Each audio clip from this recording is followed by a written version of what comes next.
I feel like we're at an inflection point in this campaign because it's now 2 weeks since those 34 felony convictions, and I've only seen Donald Trump gain steam both in the polls with the money, and now he's setting the legislative agenda basically for 2025, going through Washington and bringing Republicans together. And we're 2 weeks out right now from the first debate, where Joe Biden, a lot of people are wondering whether he can get through a 90-minute debate. What are your thoughts tonight? Yeah, this is a really important time in history, I think, especially for the campaign, for the presidential election that will happen on November 5th, and for our country, for our future. So President Trump is just hitting his stride. You know, he came out of that trial so strong because the American people saw it for exactly what it was. It was a faux attack, fake sham of a trial by a radical judge. And he did not get a fair result, and he is going out, and the people recognize that, and they're looking forward to this debate. They care about the fact that their pockets are emptier than they were when President Trump was in the White House, that Joe Biden has only raised inflation, grocery costs have gone up, gas prices have gone up. I've been in Wisconsin, I'm going to Michigan tomorrow talking to women and talking to independents and voters, and they are coming to President Trump because they recognize that their day-to-day lives are much more affordable, they thrive more, and that this world is safer when President Trump is in the White House. Yeah, absolutely. And 2 weeks ago tonight, the Democrats started their campaign to brand the former president as a convicted felon. It seems like it's backfired in a number of ways, not just his strength and the fact that he's not just surviving but thriving, but also the fact that now President Biden's son is a convicted felon. He was asked about his son today overseas while he's in Italy. He was not asked about whether he'd pardon Hunter, and yet he brought it up anyway. Watch. I'm not going to do anything. I said I abide by the jury decision. I will do that, and I will not pardon him.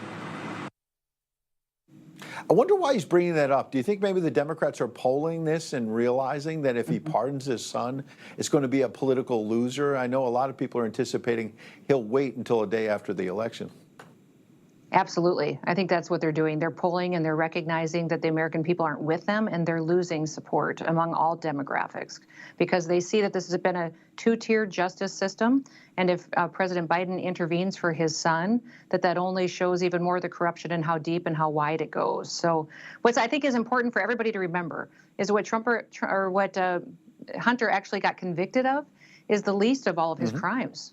The least of all of his crimes, and this was the one trial that came forward because one judge stood up and said this plea deal that you guys are working on is wrong, and you cannot protect Hunter Biden this way that you did. Thank God for that one judge that did the right thing. But this is also the trial that is protecting President Biden as well. All the other criminal convictions that should be coming forward for the actions that the Biden family has taken to money launder and use their influence and to do business with foreign governments to the detriment of the Americans, those are all ones that tie President Biden to crimes as well. So they're really hoping that we have an opportunity here to turn the tide. But I think President Biden is really, really struggling because the American people see the truth. Well, yeah, and he may also struggle in the second trial for Hunter because when you talk about potential crimes against President Biden, other members of the Biden family, there's a second trial, as you know, in September out in Los Angeles about Hunter not paying his taxes on income, in part benefiting, he benefited from all of these business deals, China, Romania, Ukraine. Do you think the President of the United States will have exposure in that second trial?